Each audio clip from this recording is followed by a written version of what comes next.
इसके सभी साथियों, आज दिन सोमवार, कार्तिक मास है।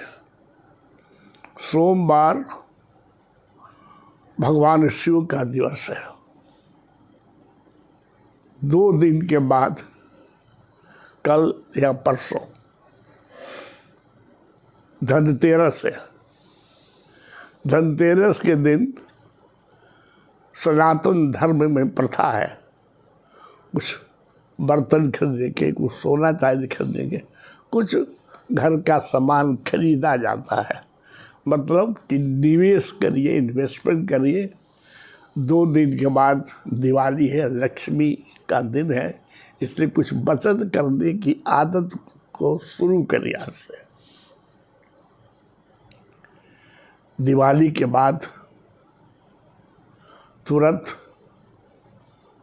भैया दूज है, उसी दिन काली पूजा है, गोधन पूजा है, चित्रगुप्त पूजा है और 13 तारीख को नवंबर में झारखंड असेंबली का चुनाव है।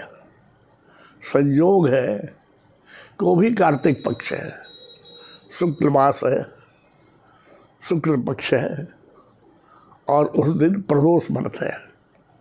मेरे कहने का मतलब कि जिस महीने में नामांकन हो रहा है चुनाव का, जिस महीने में रिजल्ट, जिस महीने में आरंभ होगा चुनाव, वो सब महान कार्तिक मास में ही है।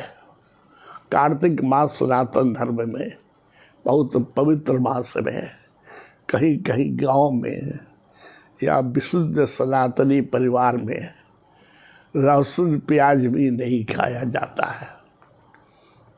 झारखंड में तो नहीं है, लेकिन बिहार में मेला कहीं भी लगता हो, लेकिन सिमरिया का मेला 1 महीना लोग वहाँ चद्दर तान के पूजा, गंगा स्नान करता है, गंगा माँ का पूजा करता है। मैं मुंगेर में सरकारी नौकरी के नाते पोस्टेड था। मुझे सिमरिया घाट का मेला भी देखने का, जाने का मौका मिला है। इसलिए भी गए थे कि श्री रामधारी सिंह दिनकर जी का गांव हो। दिनकर माने सूरज, और छठ में सूरज की पूजा होती है, कार्तिक में सूरज की उपासना की जाती है। अभी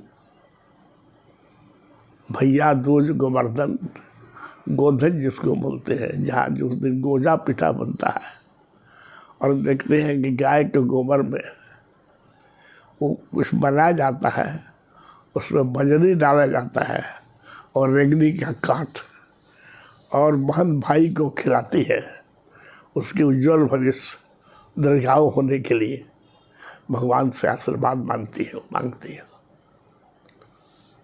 उसी दिन गोवर्धन या गोधन कूटने या गोधन गोवर्धन बोलिए, उसी दिन भैया दूज है। कायस्थ परिवार, चित्रगुप्त भगवान के परिवार, सब लोग मन से, वचन से, कर्म से भगवान चित्रगुप्त की पूजा करता है। हर महल्ले में करीब पूजा होती है और उस दिन या उसके बाद दिन भाई भोज होता है विशुद्ध रूप से। उस दिन कोई नन भेज नहीं खाता है।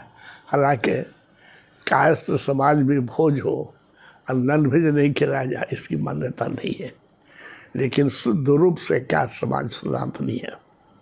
हिंदुत्व, राष्ट्र गौरव, राष्ट्रवाद में विश्वास करता है। इसलिए उस पीरियड में जब तक छठ नहीं हो जाता है, जो भी भाई भोज होता है विशुद्ध बिना लहसुन प्याज का होता है। मैं इस अवसर पर आप लोगों का 2 मिनट समय लेकर ये आवेदन करना चाहता हूँ कि बहुत दिन नहीं हुआ लोकसभा का चुनाव हुआ है। अभी 13 तारीख और 20 तारीख को झारखंड विधानसभा का चुनाव होना है। 23 तारीख को परिणाम निकलेगा।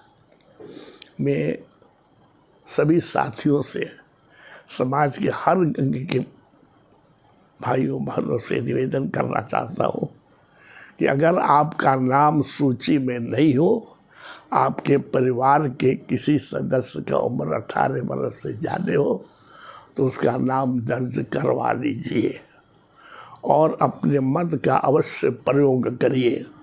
किसी के बहकावा में, किसी के कहने पर नहीं आइए। मत देना आपका अधिकार है, आप जिसे चाहे मत दे सकता है। हाँ, सोचने का अधिकार है, किस पार्टी को दे, किस व्यक्ति को दे, चरित्रवान है कि नहीं, सब आपकी सोच है, लेकिन वोट देने जरूर जाइए। हम विशेष रूप से आज अपने समाज के भाइयों और बहनों से निवेदन करूँगा। एक लोगों में भावना बन गई है कि क्या समाज के लोग वोट देने कम जाते हैं। ये भावना नहीं है, ये दूर हो चुका है, किसी ज़माने में हुआ। लेकिन मैं तो विशेष रूप से आग्रह करूँगा, जिस मोहल्ले में, जिस मतदान केंद्र पर आपके समाज के भैया बहनों बुजुर्गों का अगर मतदान केंद्र है, वोट देने जाना है, तो नहीं भी अगर उनको मन हो, तबीयत कुछ ठीक नहीं हो, तो प्रेरित करके, या सरकार इलेक्शन कमीशन ने बहुत सी सुविधाएं दी है, उन सुविधाओं को उपलब्ध कराते हुए वोट देने का उन्हें ज़रूर प्रेरित करिए। मतदान देना उनका कर्तव्य नहीं, संविधान में उनका अधिकार है, इसको दीजिए। आज एक घटना हम सुन रहे थे, और कहाँ तक सही है गलत हम नहीं जानते हैं। मैं तो 18 जनवरी को 87 वर्ष का हो जाऊँगा, इसलिए थोड़ा दौड़ तो कम होता है। लेकिन आज एक सूचना मिली कि पूरब के जमशेदपुर के प्रत्याशी पुरमा दास जी ने पश्चिम के प्रत्याशी श्री सरजू जी से आशीर्वाद लिया है। हो सकता है रघुवर जी को सरजू जी से कुछ मतभेद हो, लेकिन पूरब और पश्चिम का मिलन छठ पर्व इसी महीने में 13 तारीख के पहले है। भारतीय संस्कृति में छठ की पूजा मतलब सूर्य की पूजा होती है, और उगते हुए सूरज, अब डूबते हुए सूरज, भगवान सूर्य पूरब में उगते हैं और पश्चिम में डूबते हैं। हर मनुष्य, हर सनातन धर्म को पालने वाला आदमी छठ व्रती या छठ घाट पर जो जाता है, उस दिन भगवान सूर्य को आराधना करता है, शाम को डूबते सूर्य को और सवेरे उगते सूर्य को। अगर इस अवसर पर, चुनाव के अवसर पर, पूरब और पश्चिम या सब मतदाताओं में या विधानसभा में जो लोग खड़े हैं प्रत्याशी, उनमें अगर प्रेम की भावना, भाईचारे की भावना उत्पन्न होती है या दिखाई देती है, बहुत सराहनीय है।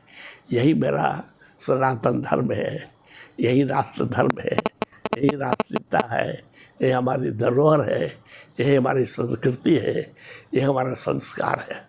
मैं इसके लिए चाहता हूँ कि हर प्राणी को, हर आदमी को, हर भाई बहन को, समाज में हर तबके के लोग इस तरह से अगर व्यवहार करें, तो हम लोग चुनाव तो अलग बात है, सुखी पूर्वक सानंद जीवन व्यतीत करेंगे। छठ का, दिवाली का, भैया दूज का, गोवर्धन का, चित्रगुप्त पूजा का, मैं सभी इस व्रत के अवसर पर सभी भैया बहनों को, सभी साथियों को, सभी माताओं को, सभी अपने बुजुर्गों को बहुत बहुत उज्जवल भविष्य की कामना करता हूँ।